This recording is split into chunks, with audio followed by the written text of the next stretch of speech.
बात करते हैं किरोड़ी लाल मीणा के एक्शन की। श्रीगंगानगर में दूसरे दिन भी कृषि मंत्री डॉक्टर किरोड़ी लाल मीणा का एक्शन लगातार जारी है। दूसरे दिन उन्होंने रिको इंडस्ट्रियल एरिया में स्थित श्री राम सीड्स, अग्रसेन नगर स्थित संगम स्टेट, सूरतगढ़ बाईपास स्थित अमूल सीड्स का औचक निरीक्षण किया। किसानों के हक में खड़े मीणा ने साफ तौर पर संदेश दे दिया कि धोखेबाजों को बख्शा नहीं जाएगा। किरोड़ी लाल मीणा का ऑपरेशन शुद्धिकरण जारी। दूसरे दिन भी जारी रहा मंत्री किरोड़ी का एक्शन। बीज गोदामों और फैक्ट्रियों पर बोला धावा। श्री गंगानगर में दूसरे दिन भी मंत्री किरोड़ी लाल मीणा का ऑपरेशन शुद्धिकरण जारी रहा, जहां उन्होंने नकली बीज बेचने वाले माफिया के खिलाफ बड़ी कार्रवाई की। उनकी ये कार्रवाई पहले से ही चल रही नकली खाद और कृषि उत्पादों के खिलाफ मुहिम का हिस्सा है। दूसरे दिन की कार्रवाई के दौरान भारी गड़बड़ी मिलने पर श्री राम सीड्स फैक्ट्री समेत कुछ इकाइयों को सील कर दिया गया। छापेमारी के दौरान भारी मात्रा में नकली, एक्सपायरी और घटिया गुणवत्ता वाले बीज बरामद हुए।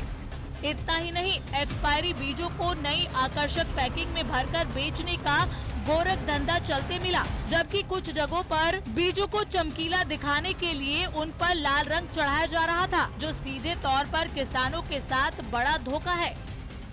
सीड को खतरनाक केमिकल से पेंट करना, उसको चमकाना, उसकी चमक दमक देख के किसान उसको खरीद लेगा, जिसमें अपना मूंग है, ग्वार है, ज्वार है, ऐसे जो है उनको जो कलर शाइनिंग देनी हो वो कलर करते हैं। कलर बीज के लिए भी खतरनाक है, उसका जर्मिनेशन प्रॉपर नहीं होता। वो जमीन के लिए भी खतरनाक है, क्योंकि वो जमीन पर उसकी परत बन जाती है और जमीन ऑलमोस्ट लंबे समय तक यूज करेंगे तो बंजर हो जाती है। और किसान के लिए और उपभोक्ता के लिए भी वो खतरा है। मैं आप खाएंगे ऐसा को तो हम जानते हो कैंसरस डिजीज होंगी, और इसमें सबसे ज्यादा मार है किसान। मंत्री किरोड़ी लाल मीणा ने श्रीराम सीड्स के अलावा संगम सीड्स और सूरतगढ़ बाईपास स्थित अमूल सीड्स का औचक निरीक्षण किया। इस दौरान एक ही परिसर में सीड्स के साथ फर्टिलाइजर और पेस्टिसाइड्स का काम होते मिला, जो गैर कानूनी है। मंत्री किरोड़ी लाल मीणा ने साफ शब्दों में कहा कि ये दुर्भाग्यपूर्ण है कि कुछ लोग चंद पैसों के लालच में हमारे अन्नदाताओं की मेहनत पर पानी फेर रहे हैं। उन्होंने मौके से जब्त नमूनों की जांच रिपोर्ट आने के बाद सख्त कार्रवाई के निर्देश दिए। मंगलवार को मंत्री किरोड़ी लाल मीणा ने 8 बीज कंपनियों का औचक निरीक्षण किया था। निरीक्षण के दौरान बीज निर्माता कंपनियों में भारी अनियमितताएं मिली। बहरहाल इस कार्रवाई से श्रीगंगानगर समेत प्रदेश भर के बीज, खाद और उर्वरक निर्माता कंपनियों में हड़कंप मचा है। वहीं किरोड़ी लाल मीणा ने कहा कि पूरे मामले को लेकर वो बेहद गंभीर हैं और जिस किसी अधिकारी या कार्मिक की नकली बीज, खाद और उर्वरक बनाने वाले निर्माताओं से मिली भगत मिलती है तो उसके खिलाफ भी कड़ी कानूनी कार्रवाई की जाएगी। श्री गंगानगर से न्यूज़ 18 राजस्थान के लिए अशोक सिंह की रिपोर्ट।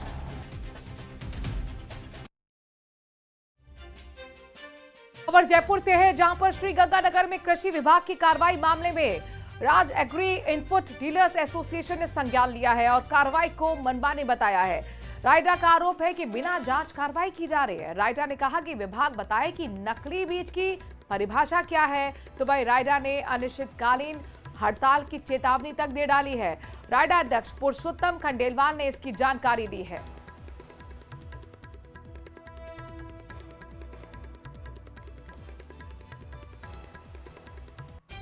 पंजाब के राज्यपाल गुलाब चंद कटारिया का ऑपरेशन सिंदूर को लेकर बड़ा बयान सामने आया है। उन्होंने जोधपुर में मीडिया से बातचीत के दौरान कहा कि ये देश का दुर्भाग्य है, यहां जयचंद पैदा होते रहे। ये देश दुश्मनों से कभी हारा नहीं, लेकिन अपने ही जयचंदों से हारता रहा है। वहीं डिप्टी सीएम दिया कुमारी ने कहा कि ऑपरेशन सिंदूर के बाद टूरिज्म पर ज्यादा फर्क नहीं पड़ा, अभी ऑफ सीजन है। और इसके साथ ही उन्होंने राहुल गांधी के बयान पर प्रतिक्रिया भी दी। कहा कि इस तरह का बयान बेहद निंदनीय है, देश को एकजुट रहना चाहिए। ऐसा है कि देश का दुर्भाग्य रहा कि यहाँ हमेशा जयचंद पैदा होते रहे। ये देश अपनी बहादुरी से कभी नहीं हारा, पर अपने ही घर के दुश्मनों के कारण से देश को कई बार उतार चढ़ाव देखने पड़े। तो ये चलेगा, लेकिन इसका भी सही टाइम पे सही इलाज होता है। ये जो मुद्दा है इसमें सबको एक आवाज़ में बोलना चाहिए। जो सारे जो संसदीय दल गए हैं अलग अलग देशों में, वो भी अलग अलग पार्टीज़ के गए हैं, ऑल पार्टी डेलीगेशंस गए हैं, वहाँ इनके पार्टी के भी एमपीज़ गए हैं और इन्होंने सबने एक वॉइस में बात की और उसके बाद इस तरह की टिप्पणी करना बहुत गलत है।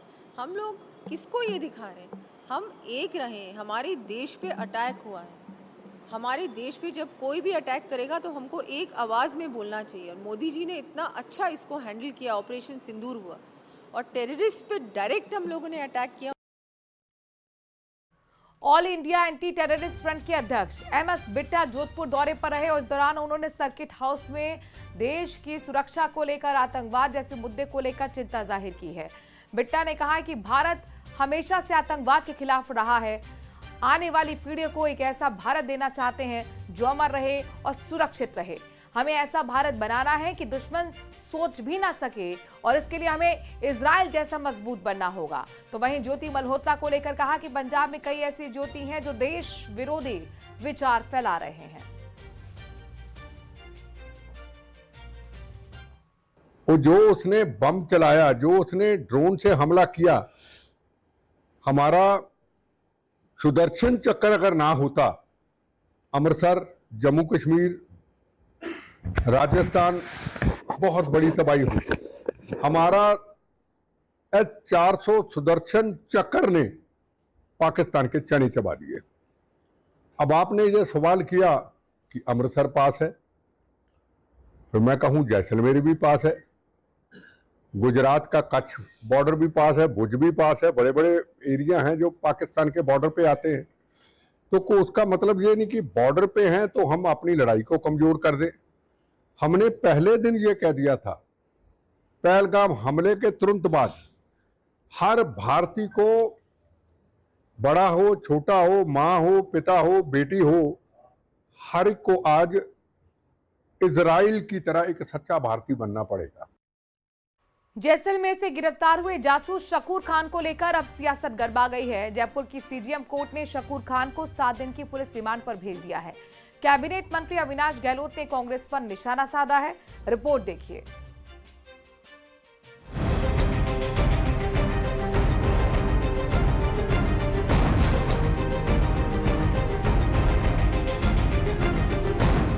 जयपुर कोर्ट में सिर झुकाकर और चेहरा छुपाकर चल रहे शकूर खान की तस्वीर आज पूरे देश की सुर्खियों में है।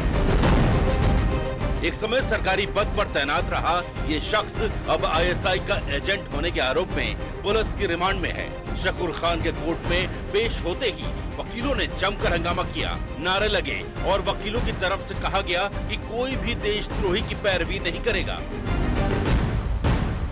हम पूरे अधिवक्ता समुदाय की तरफ से ये मैसेज देना चाहते हैं, इस तरह का कोई भी कृत्य करेगा जो देश विरोधी गतिविधियों में संलिप्त पाया जाएगा, वो ये उम्मीद छोड़ दे कि न्यायपालिका से उसे किसी प्रकार की कोई रियायत मिलेगी। कोई वकील उसके लिए नहीं खड़ा होना चाहता। शकूर खान पर 3 गंभीर आरोप हैं। पाकिस्तान उच्चायोग के अफसरों दानिश और सोहेल कमर के साथ मिलकर खुफिया जानकारी साझा करना और कई लोगों को पाकिस्तान भेजना, चोरी के आईफोन से सेना की मूवमेंट और धार्मिक स्थलों की वीडियो तस्वीरें आईएसआई को भेजना और आईएसआई के 13 लोगों के सीधे संपर्क में होना, बिना सरकारी अनुमति के 7 बार पाकिस्तान की यात्रा करना। इन आरोपों में भारतीय न्याय संहिता की धारा 282, 294 और टेलीग्राफ एक्ट की धारा 238B जैसी गैर जमानती धाराएं शामिल हैं। देखो, प्राइमा फेसी एविडेंसेस के बिहाफ पे अभी इन्वेस्टिगेशन एजेंसी ने हमने मिलके 10 दिन का पुलिस रिमांड मांगा गया है, जिसमें श्रीमान न्यायालय द्वारा 7 डेज का पुलिस कस्टडी स्वीकृत की है। अब आगे देखते हैं कि हमारी इन्वेस्टिगेशन में क्या निकल के आता है। शकूर खान पूर्व कांग्रेस मंत्री सालेह मोहम्मद का निजी सहायक रहा और उनके साथ कई विदेश यात्राएं भी कर चुका है। कैबिनेट मंत्री अविनाश गहलोत ने कांग्रेस पर सवाल उठाया कि वो इस मुद्दे पर अब तक चुप क्यों है। मैं कांग्रेस के केंद्रीय नेतृत्व से और कांग्रेस के जो राजस्थान का नेतृत्व है उनसे पूछना चाहता हूं, इसके बारे में अभी तक आपका कोई बयान क्यों नहीं आया, आपने इसका खंडन क्यों नहीं किया, और आपको आगे होकर ये कहना चाहिए कि हाँ इन्होंने गलत किया है, इसके खिलाफ सजा होनी चाहिए। साले मोहम्मद का नाम आने के बाद कांग्रेस डैमेज कंट्रोल में जुट गई है। राजस्थान कांग्रेस अध्यक्ष गोविंद सिंह डोटासरा और नेता प्रतिपक्ष टीकाराम जूली ने पार्टी का पक्ष रखते हुए कहा कि किसी का पीए होना उस नेता का गुनाह नहीं है। उन्होंने जांच की मांग की, लेकिन सरकार की नीयत पर भी सवाल उठाए। अगर कोई व्यक्ति गलत काम करता है, आज किन डिपार्टमेंट में रोजाना लोगों को पकड़ा जा रहा है, कोई किसी में कोई किसी में, तो जरूरी है क्या उसके मंत्री का भी उसमें रोल हो? आप स्वतंत्र हैं, आप पूरी जांच कीजिए, आप दूध का दूध पानी का पानी कीजिए। हम हर प्रकार से सहयोग करने के लिए तैयार हैं। इस मामले में आईपीएस अधिकारी पंकज चौधरी ने भी सनसनी फैला दी है। उन्होंने दावा किया कि 2013 में जब कांग्रेस की सरकार थी, उन्होंने जैसलमेर एसपी रहते हुए साले मोहम्मद और उनके पिता गाजी फकीर के खिलाफ केस दर्ज किया था।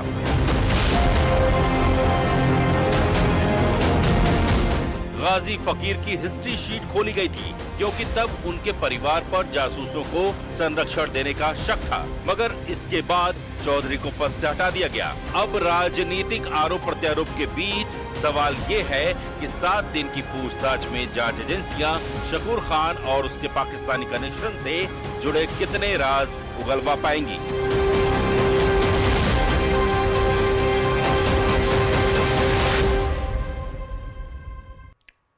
राजस्थानी क्रिकेट एसोसिएशन में चल रहा अंदरूनी विवाद अब खुलकर सामने आ गया है और इसने बीजेपी के अंदर एक बड़े राजनीतिक टकराव का रूप ले लिया है। धनंजय गुट ने कन्वीनर बिहाड़ी की कमेटियों पर सवाल उठाए हैं। धनंजय गुट ने कन्वीनर जयदेव बिहाड़ी को असहमति पत्र लिखा। बिहाड़ी पर अपनी पावर का दुरुपयोग करने का आरोप लगाया।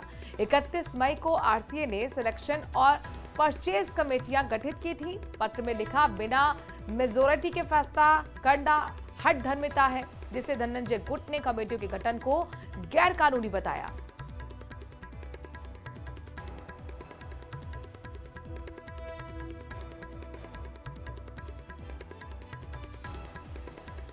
तो आरसीए की एडहॉक कमेटी के सदस्यों के बीच शक्ति और नियंत्रण को लेकर जारी खींचतान ने एक नया अध्याय को जन्म दे दिया है, जहां अब आरोप प्रत्यारोप का दौर लगातार जारी है। आरसीए की एडहॉक कमेटी और उसके सदस्यों के बीच शक्ति और नियंत्रण को लेकर आरसीए के कन्वीनर जयदेव बिहाड़ी और सदस्य धनंजय सिंह खेवसर खुलकर आमने सामने आ गए हैं। इन सब के बीच धनंजय गुट ने कन्वीनर जयदेव बिहाड़ी को एक असहमति पत्र लिखा है, जिसमें सिलेक्शन और परचेज कमेटियों के गठन को गैर कानूनी बताया गया है। इतना ही नहीं, बिना बहुमत के कमेटियों के गठन को हठ धर्मिता करार दिया गया है।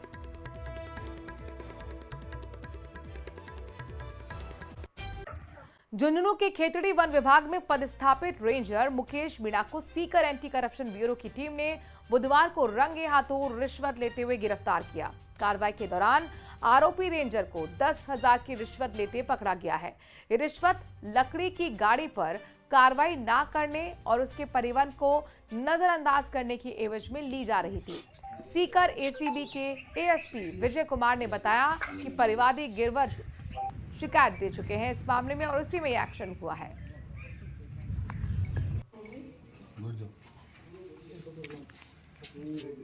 मुख्यालय एसीबी को रिपोर्ट दी कि खेतड़ी रेंजर मुकेश कुमार गाड़ी लकड़ी की गाड़ी परिवहन करने के लिए 10,000 रुपये की राशि की डिमांड कर रहा है। ये मुख्यालय के दिशा निर्देश पर आज सीकर टीम द्वारा आरोपी मुकेश कुमार को कोर्ट परिसर से रंगे हाथों गिरफ्तार किया। 10,000 रुपये लेते हुए रंगे हाथों गिरफ्तार किया। दौसा में राजस्थान सरकार की 12वीं कक्षा में अच्छे अंक हासिल करने वाली मेधावी छात्राओं को स्कूटी देने वाली महत्वाकांक्षी योजना का बुरा हाल है। हजारों बेटियों को स्कूटी का इंतजार है, लेकिन वितरण में देरी के चलते भारी संख्या में स्कूटी कबाड़ में तब्दील हो गई है। दूसरी तरफ छात्राएं बार बार कॉलेज प्रशासन और जिला प्रशासन को ज्ञापन देकर स्कूटी की मांग कर रहे हैं।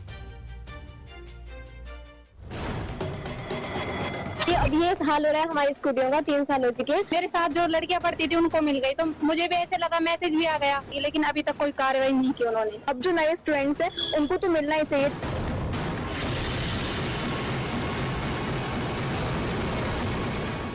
कबाड़ बनी मेधावी छात्राओं की स्कूटियां।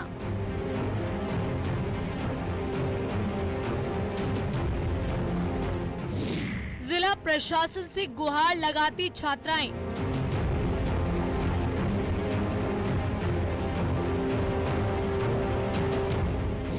करोड़ों रुपए के राजस्व का नुकसान।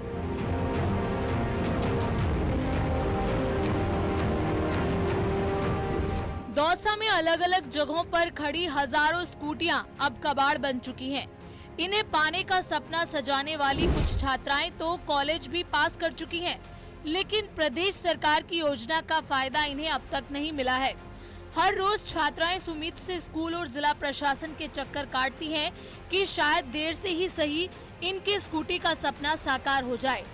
राजस्थान सरकार द्वारा देवनारायण योजना और जो प्रतिभावान बालक जो आर्थिक रूप से कमजोर बालिकाएं होती है उनको, और माड़ा योजना, इन 3 योजनाओं के तहत स्कूटियां वितरित की जाती है। लेकिन 2021-22 और 22-23 की करीब 1500 के करीब ऐसी बच्चियां हैं दौसा में जिनको स्कूटियां नहीं मिली हैं, और पूरे राजस्थान की बात करें तो करीब 30,000 बालिकाएं ऐसी है जिनको स्कूटियां नहीं मिली है। कितने दिन हो गए आपको चक्कर काटते हुए? कोई आश्वासन मिल रहा है, नहीं मिल रहा है, उम्मीद है या नहीं है? 3 साल हो गए हमें कॉलेजों के चक्कर काटते काटते, और पिछले लास्ट ईयर हमने अभी तो कुछ दिन पहले हमने उम्मीद छोड़ दी थी, फिर भैया मिले, लड़कियां मिली सारी, तो पता चला कि बहुत सारी लड़कियां हैं। 1 महीने पहले न्यूज़पेपरों में भी बहुत आया था, तब जाके उम्मीद बनी है, वरना हमने उम्मीद भी छोड़ दी थी। अब ये हाल हो रहा है हमारी स्कूटियों का, 3 साल हो चुके हैं। हमें कालीबाई मेधावी छात्र स्कूटी योजना के द्वारा नाम आया था फाइनल लिस्ट में, उसमें स्कूटी में फाइनल लिस्ट में नाम आ गया, बैलेंस वगैरह सब डल गया, डॉक्यूमेंट वेरिफिकेशन कर दिया, और मतलब ऐसे मेरे साथ जो लड़कियां पढ़ती थी उनको मिल गई, तो मुझे भी ऐसे लगा मैसेज भी आ गया, मुझे भी ऐसा लगा भाई मेरे को 2-4 दिन में मिल जाएगी, लेकिन अभी तक कोई कार्रवाई नहीं की उन्होंने।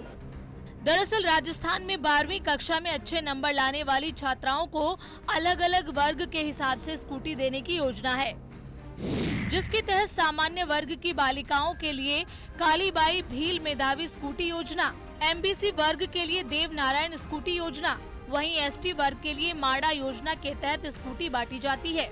आरोप है कि साल 2021 और 22, इसके बाद 22 और 23 की हजारों मेधावी छात्राओं को स्कूटी नहीं मिल पाई, जबकि पिछले 2 साल से भजनलाल सरकार में स्कूटियां मिल रही हैं। वर्तमान की जो स्कूटियां हैं उसका जो है कि जो कॉलेज हमारा जो नोडल है उनके द्वारा नियमित कार्य किया जा रहा है, और आने वाले जो समय है उसके अंदर डिस्ट्रीब्यूशन उनका किया जाएगा।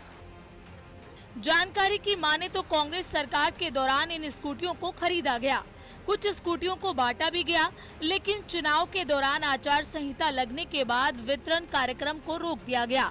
इतना ही नहीं, सरकार बदलने के बाद बीजेपी ने कांग्रेस सरकार में खरीदी गई इन स्कूटियों में खरीद के दौरान धांधली का आरोप लगाते हुए इनके वितरण पर रोक लगा दी।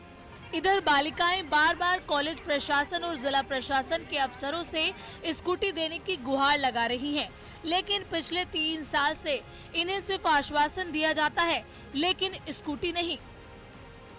देवनारायण और कालीबाई योजना की स्कूटियां हैं, ये पुरानी ओल्ड स्कीम की स्कूटियां हैं।